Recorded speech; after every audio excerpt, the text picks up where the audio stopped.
This is consistent with our effort to ensure that Americans who need federal government assistance the most receive it. We'll be releasing a breakdown of the states receiving this funding and the counties receiving this funding, but for your awareness, New York, New Jersey, and Illinois receive the most funding by state, while New York, Bronx, New York, and Cook, Illinois receive the most funding by county as determined by our metrics. Our healthcare providers, as President Trump has repeatedly acknowledged, are our heroes as we work to defeat the invisible enemy. This relief funding will help these heroes defeat this virus. In reacting to CARES relief, I love what this one provider said. He said, thank you and God for this relief. I have tears in my eyes out of gratitude for these funds. Thank you so, so, so much. Additionally, 100 flights as part of Project Airbridge have been completed to date. These flights have expedited nearly 1 billion pieces of PPE for our healthcare heroes. The third phase of coronavirus relief also included $320 billion in additional funding for the Paycheck Protection Program, which, as you all know, provides forgivable loans to small businesses in order to keep their employees on payroll. This program has been extraordinarily successful. During the first round of PPP loans, 1.6 million loans were issued to small businesses. Of those 1.6 million loans, 1 million of them were given to companies with 10 or fewer employees. So it has gone to small businesses and businesses that need it most. But the PPP, look, it's not just another government program. This is supporting everyday Americans who, through no fault of their own, have found themselves in this predicament. We saw this firsthand at the White House on Tuesday. On Tuesday, President Trump welcomed small business owners and employees to the White House. These small businesses received PPP loans, which helped them pay their employees during the pandemic. Biddy & Bose was among the small businesses welcomed to the White House. Biddy & Bose employs 120 people with intellectual and developmental disabilities. It's a coffee shop not too far away from here. Biddy & Bose had to temporarily close its doors, but because of PPP loans, Biddy & Bose was able to rehire all of its employees. I had the real honor of getting to meet Michael Hoyp. He's one of the employees at Biddy & Bose, and he offered some words of encouragement to our country, and they really touched my heart, and I think they'll touch the heart of America, if you guys wouldn't mind playing those remarks. You, President Trump and Ivanka, thanks a lot for inviting us. Thank you, Mr. President, for having us. I love my job, and I am excited about going back to work. At Biddy & Bose, we like to use the phrase called not broken. That means me and all my amazing coworkers are not broken, and we have lots to offer. I know the great country of the United States isn't broken either. So on behalf of myself, Megan and Amy and all the employees of Biddy & Bose, thank you for inviting us over. You guys are our family. Love you guys. Michael's an incredible young man. I gave him a call yesterday and asked him what he was up to, and he said he and his fellow employees were literally handwriting notes to put in with their coffee packages that they send out to consumers. I received one of these notes from another company, and it really does put a smile on your face, and Michael's doing that each and every day. And Biddy & Bose, they represent the hope and opportunity that is on the horizon for America's workers, as their business embodies the American spirit. Workers like Michael show that this country is not broken and that we will recover together. Michael, thank you. You're an American hero. Thank you for sharing that message of hope. And with that, I'll take questions. Don. Kayleigh, if I could, welcome to the podium for the first time. Thank you. As well. The markets are down substantially today after the president yesterday suggested in the East Room that he might use tariffs to punish China over the coronavirus. Is there any serious consideration being given to putting new tariffs on China, or was the president just spitballing yesterday? Look, I won't get ahead of any announcements from the president, but I will echo the president's displeasure with China. It's no secret that China mishandled this situation. Just a few examples for you. They did not share the genetic sequence until a professor in Shanghai did so on his own the very next day. China shut down his lab for, quote, rectification. They slow-walked information on human-to-human transmission alongside the World Health Organization and didn't let U.S. investigators in at a very important time. So we take displeasure with China's actions, but I certainly won't get ahead of the president with those announcements. Is the president seriously considering forcing China to pay some sort of compensation reparations, whatever word you want to put on it? Again, when it comes to retaliatory measures, I will not get ahead of the president on that. Thank you, Kayleigh, and welcome to the podium as well. The president said yesterday that he has a high degree of confidence that the coronavirus originated in a lab in Wuhan, China, and yet his own intelligence agencies say they're still investigating. So does the president have information, and has he drawn a conclusion that the intelligence community has not yet? Look, the president's statement is consistent with the other intelligence assessments. While we continue to have very limited and dubious data from China, current assessments indicated that President Trump's statement is consistent with what some analysts believe is the epicenter of where the virus began. And I would note that intelligence statement you're referring to really made 2 points. One, that this virus originated in China. Two, that it began through contact with infected animals or was the result of an accident at a laboratory in Wuhan. So I consider that consistent with what the president said, that he's seen intelligence suggesting it could be in the Wuhan laboratory.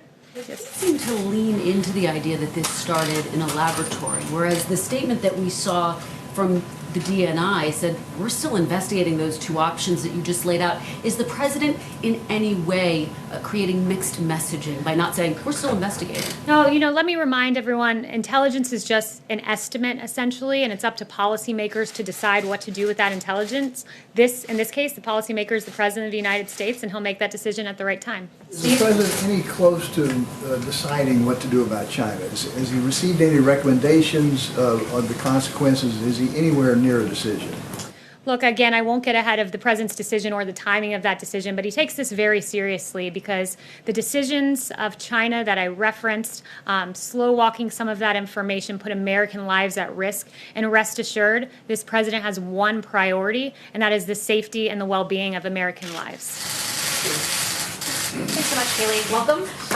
Since it's been more than 100 days since the press secretary stood up there, wanted to get a better sense of what your plan is. Are you planning to do these on a daily basis at this point? And also, will you pledge never to lie to us from that podium? I will never lie to you. You have my word on that. As to the timing of the briefings, we do plan to do them. I will announce timing of that forthcoming, but we do plan to continue these. John? Welcome to the podium. A question for you on Project Warp Speed. Can you give us some more details? The president said ultimately he's in charge of this project, but will there be a day-to-day point person on this? What's the budget for this project, and when can the American people realistically expect that there will be a vaccine available to everybody? Well, there is a day-to-day point person, and that's the President of the United States, President Trump. And with regard to vaccines, I would note the words of Dr. Fauci, which are these: going into a phase 1 trial within 3 months of getting the sequence is unquestionable. The world indoor record. Nothing has ever gone this fast. So what the president is doing, and under the president's leadership, we're in phase 1 faster than ever before, according to Dr. Fauci, and that should encourage the American people. In the budget, and then there's really no other point person. I mean, I know the president ultimately, I guess the buck stops with the president, but he hasn't put somebody on the staff. I'm not going to get into any details as to exactly how that works, but just rest assured we're on an accelerated pace to a vaccine, at least for this phase 1 portion of clinical trial. The budget question? Thanks. The Fed yesterday took an action that appeared designed to allow oil companies to access their lending facilities. So I'm wondering if the president has spoken to Chairman Powell about this, if he's happy about the move, and if the White House is considering any additional assistance to the oil companies. So I won't get into the president's personal discussions, but I would just note that the president is always looking out for the nearly 11 million American workers in the oil industry. I would also note that we're filling the Strategic Petroleum Reserve right now, and we'll buy 75 million barrels. So that's the only announcements I have on the oil front today. Yes, Halu. Thank you, Kayleigh. The president tweeted this morning about the protests in Michigan. He essentially said that the governor of Michigan should work with the protesters. He called them very good people and said that they are very angry. Some of those protests, I'm sure you saw, included heavily armed protesters, members of militia groups. I wonder if the president was speaking about those specific members who stormed the Capitol in Michigan when he talked about very good people. Look, the president was referencing generally that in this country you have a First Amendment right to protest. I think that's something we all treasure here, and we should, rightfully. You have a right to do that constitutionally, but you must protest within the bounds of the law.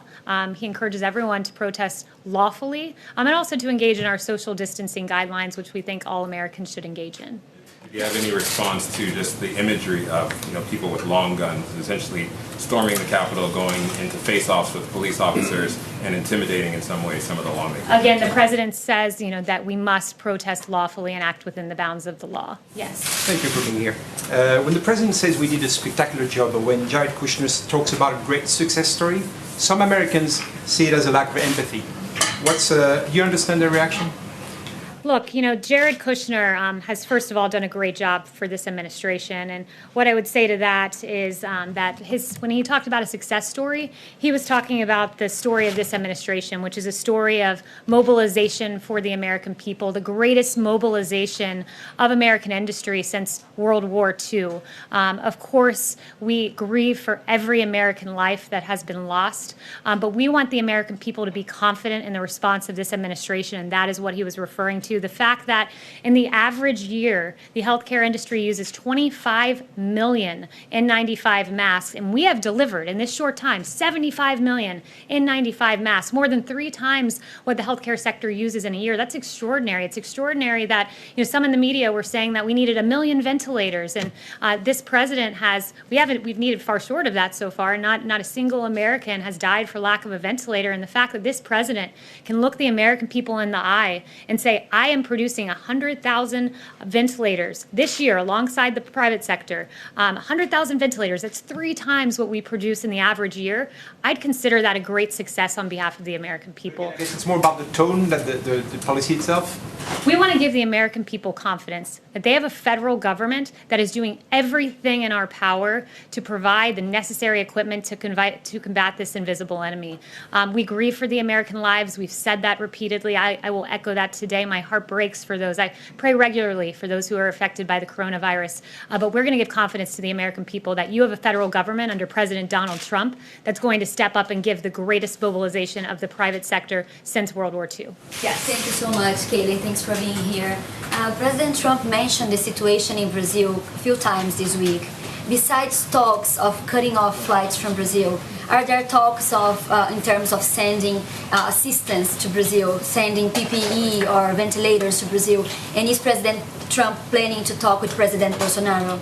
Well, the president has mentioned that he has sent ventilators around the world. Any excess supply, we certainly look to help other countries. But, in terms of a specific announcement regarding Brazil, I don't have any new information for you on that front today. Yeah, Kayleigh, welcome. One of the most important parts of your job, though, is to have access to the president. Can you give us some indication that since you've been named press secretary, what kind of access do you have to the president to get what he's thinking and relay it to us? Yeah, I can tell you this. I'm around the president almost the entire day. I was just with him before I left to come out and speak with you guys. I think my staff can attest to the fact that they have a very hard time finding me because I'm normally with the president in the Oval Office. So I'm consistently with him, absorbing his thinking, and it's my mission to bring you the mindset of the president, deliver those facts so this president gets fair and accurate reporting and the American people get fair and accurate information. Yeah. Thanks, Kayleigh. Just following up on Kristen's question, China's blocking the World Health Organization from coming in and investigating how this started. Shouldn't external investigators be allowed into Wuhan to determine, 1, how the pandemic started, and 2, maybe a way that we could expedite finding a cure for this thing? Look, there's no secret that China stopped U.S. investigators from coming in. It was of paramount importance that we got into China in an expedited fashion, and that didn't happen. With respect to the World Health Organization, they have some questions of their own to answer. The United States, as the president has emphasized, provides about $400 million to $500 million per year to the WHO, compared to China at roughly $40 million a year. But yet the WHO appears to have a very clear China bias. I mean, you look at this timeline, and it's really really damning for the WHO when you consider the fact that on December 31st, you had Taiwanese officials warning about human-to-human transmission. The WHO did not make that public. On January 9th, the WHO repeated China's claim that the virus, quote, does not transmit readily between people. That was quite apparently false. On January 14th, the WHO again repeated China's talking points about no human-to-human transmission. They praised China's leadership on the 22nd of January. On the 23rd, they said, and this is incredible, the pandemic didn't represent a public health emergency of international concern. And even on February 29th, you had the WHO saying that when the coronavirus was spreading around the world, they chose to put political correctness first by opposing life-saving travel restrictions. The travel restrictions this president put in place, the travel restrictions that Dr. Fauci praised as saving lives. And you have the World Health Organization opposing a measure that saved American lives. That's unacceptable, especially at a time when the U.S. was providing $400 to $500 million. John. Kayleigh, this time last week, the president was saying that he was not happy with Georgia's Governor Brian Kemp for beginning the reopening process in the way that he was at the time that he was. A week later, there have been some peaks and valleys in new cases in Georgia, but overall the trend line is down. Do you know what the president's thinking about the Georgia reopening is as of today? Look, the president is resolute in saying that the states take the lead here. It's the decision of governors to decide what is best for their state. That being said, I talked to the experts. I talked to Dr. Birx. I talked to Dr. Fauci, and they say, rightfully so, this president has always sided on the side of data, which is why he encourages all states to follow the data-driven guidelines to reopening. All states from Georgia on down the line should follow those guidelines, but ultimately it is the decision of the states. And one note I would make about the president, in times of national emergency, we seem to have had a trend in this country where presidents aggregate power at the federal level, but this president has devolved power. He's invested in a principle that I cherish, and I know many others do, which is federalism, and I think that was the right decision. Has he mentioned how he feels about Governor Kemp in the last few days? I have not spoken to him about Governor Kemp in the last few days. As the on the lines of reopening, as the president pushes forward to reopen the country, does that mean he'll be campaigning in those states where that will be reopening? So I would refer you to the Trump campaign on that question. Yeah. Yeah, thanks for being here, Kayleigh. You mentioned Dr. Fauci a minute ago. Are we going to have any more press briefings with Dr. Fauci and Dr. Birx and the health experts, or is the White House kind of shifting the message to focus more on the economy and less on the public health aspect? Well, let me back up and talk to you a little bit about how we approach disseminating information. When I talk with my colleague Alyssa and we plan out the communication strategy for this White House along with the president and Ben as well, what we do is we say, what is the best mode for the public to receive this information at this time? And we allow the news cycle and the needs of the American people to guide us. And at the moment, what we see happening, and I hinted at this in my gaggle last week, is you have 35 states, and probably more at this point, with plans to reopen the country. Americans are looking to reopening the country. We've had Dr. Birx in several events this week. They've been Dr. Birx and Fauci out on the airwaves. They're really incredible people and have done a great service for this country, but we allow the news of the day to guide us, what the American people need to hear. And right now we're in a reopening phase, which is why you've seen the president this week with CEOs, you've seen him with small business owners, with small business employees, today with some great heroes that have emerged from this pandemic and have done a lot of the hard work. So every day we approach this as, how can we disseminate this information? There's a need for information, which is why I'm here supplementing the efforts of this president to get the message out. I would also note he's the most accessible president in history. Took questions twice yesterday, twice the day before. You hear from him quite often, as well as our medical experts. So is the task force still meeting? I guess what's the role of the coronavirus task force? We still have hundreds of people a day are dying. So what role does the task force have versus the economic advisory groups? Yeah, the task force meets regularly. I go to those meetings. I hear them. Dr. Birx, I should say, is meticulously reviewing the data in granular detail. I watch them spend sometimes the upwards of 2 hours in these task force briefings. So those are still ongoing. Rest assured, we want a safe reopening. So we are prioritizing the health of the American people, as well as looking forward to reopening this country. Yes, thank you, Kayleigh. Back to the DNI statement from yesterday, there is a quote that I'd like you to give me a response to. It said, the intelligence community also concurs with the wide scientific consensus that the COVID-19 virus was not man-made or genetically modified. This was from the DNI statement. How do you see this statement? How do you understand this? And also there was a piece in the New York Times that said senior Trump administration officials have pushed intelligence agencies to hunt for evidence to support the theory that COVID-19 was made in a Wuhan laboratory. I can assure you that no one is pressing the intelligence community to come to a determination. The intelligence community statement stands. It's in perfect concert with what the president said. So, I encourage the media to convey the facts to the American people, which is that we're in line as an administration and we stand by the intelligence community, and that is in complete concert with what the president said yesterday. See, who haven't I gotten to? Oh, I've gotten to almost everyone. Okay, so we're in round 2. That's great. Yes. Thank you. Today, former Vice President Joe Biden denied allegations of sexual misconduct against him. Does President Trump take him at his word, given that, as the president has said, he has denied allegations against himself? Well, what I would say is that we are pleased that the former vice president has decided to go on the record. It took him less than, 16 hours to follow the advice of the president of the United States and come out and publicly address those claims. So, we're glad to see that he's on the record on this. Let me just ask you about something the president said moments ago in an interview. He said that Tara Reade is, quote, far more compelling than anything they had with respect to Brett Kavanaugh. What did he mean by that? What is more compelling? That's the president's assessment, so I would point you back to his words. I think it was a grave miscarriage of justice, what happened with Justice Brett Kavanaugh. There's no need for me to bring up some of the salacious, awful, and verifiably false allegations that were made against Justice Kavanaugh. That was an embarrassment for the Democrat Party to have dragged the name of a very respectable man through the mud like that. So I'll leave it at that. Yes, Kayleigh is the radio pooler. I'm asking this on behalf of our colleague. There's word the decision to release Michael Cohen from prison to home confinement due to COVID-19 has been reversed. Did the White House directly or indirectly intervene here? No. So absolutely not, I would say there. But I am glad that you brought up justice, and because, look, there's, again, a case of injustice that is yet to be brought up today, but I certainly would like to bring it up, and that's the case of General Michael Flynn.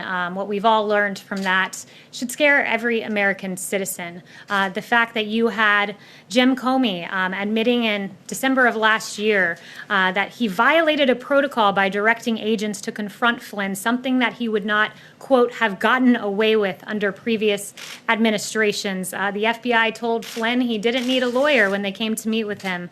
McCabe told FBI agents that he didn't think Flynn was lying, and then all of that information we've learned over the last few months and years culminates in the fact that we have a handwritten FBI note that says, quote, we need to get Flynn to lie, quote, and get him fired. There was an unfair target on the back of General Michael Flynn. It should concern every American anytime there's a partisan pursuit of an individual, and that's certainly, at least those questions are raised with regard to General Michael Flynn, an honorable man who served his country. John. Yeah, Kayleigh, on that, when the president fired Michael Flynn, he said he was doing so because he had lied to the vice president and he had lied to the FBI. So, given all that you've just said, isn't it still true? Doesn't the president still believe that Michael Flynn lied to Vice President Pence and lied to the FBI? Well, first, let me address that. Vice President Pence is on the record about this. He said he's inclined to believe that Flynn did not intentionally mislead him. And I guess I would turn the question on you and just ask, does it trouble you that the FBI said, we got to get Flynn to lie? Doesn't that trouble you as a journalist? And not only that, as an American citizen? Well, it's certainly something worth reporting. It's not my job to say whether or not it's troubling. But the bottom line is the president said point blank that Flynn lied to the FBI and to the vice president. And I'm just asking a very direct question. Does he still believe that Michael Flynn lied to the FBI and lied to the vice president? And again, I'd point you to the vice president's statement that he's inclined to believe that Flynn did not intentionally mislead him. And I'm asking back that all of you in your coverage endeavor to report what is a very scary story when the FBI is saying, let us get someone to lie. I've seen very scant coverage of that. It's a story worth reporting, and a story that I hope the American people, if you haven't heard it yet, are getting to hear for the very first time. Does the president think he lied still? Thank you, Secretary McEnany. Going back to the South China Sea, we had an issue come up this morning where you had the USS Barry crossing international maritime waters, and then this is in the South China Sea, and Chinese officials are saying that this will be a dead-end endeavor. Has the president spoken with any side on the Chinese as far as what the United States is going to continue doing? Is the U.S. Navy going to just ignore these threats and keep going through these international waters? What are your responses to China's increasing aggression in the South China Sea again? Yeah, I have no news to report as to the president's conversations, and for the specifics of that, I would redirect you to the NSC. Yes. Thanks.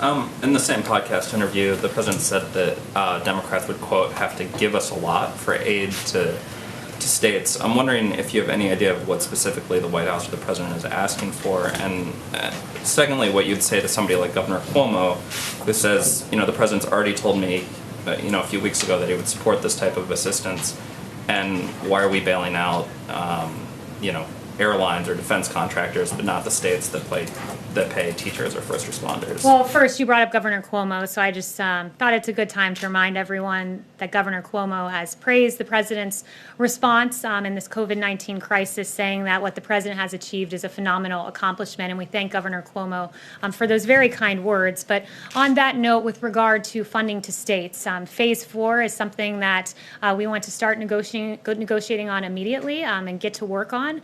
The president has said, look, I will certainly look to consider helping states who have coronavirus reasons for the financial situation they find themselves in, but he doesn't want this to be an excuse for decades and decades of bad Democrat governance that have run some of these states into a financial predicament. So he has mentioned that in terms of the types of things he wants to see in this Phase 4.